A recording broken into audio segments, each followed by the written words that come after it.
உயிர்களும் இன்புற்று வாழ்க. கொல்லான் புலாலை மறுத்தானை கைகூப்பி எல்லா உயிரும் தொழும் என்கிறார் திருவள்ளுவர் பெருந்தகை.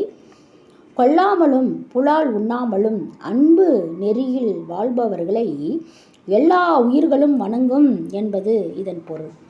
புலால் உண்ணும் புலி மணிக்கு 80 கிலோமீட்டர் வேகத்தில் பாயும்.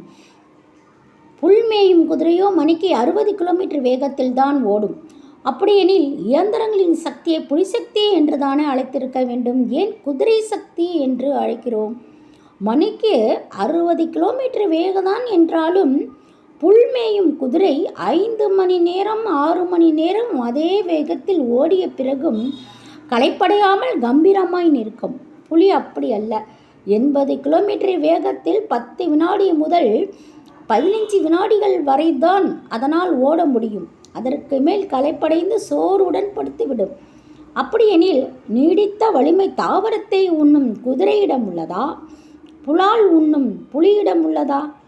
தாவர உணவு என்னும் சைவ உணவில் ஆற்றல் இல்லை என்று எண்ணும் அறியாமையை இன்றே அகற்றிவிட வேண்டும்.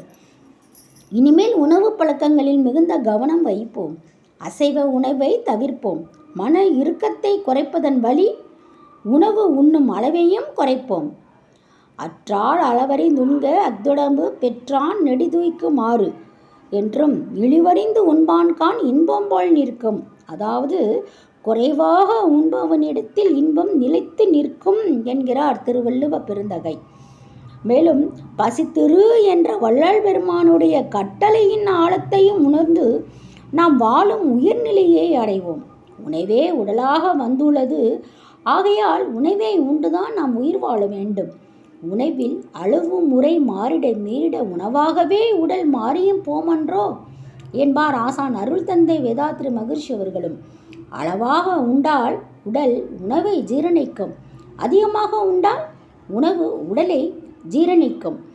ஒவ்வொரு முறை உணவு உண்ணும் போதும் உணவு முறையை திருத்தி உயர் வாழ்வு காண்போம்.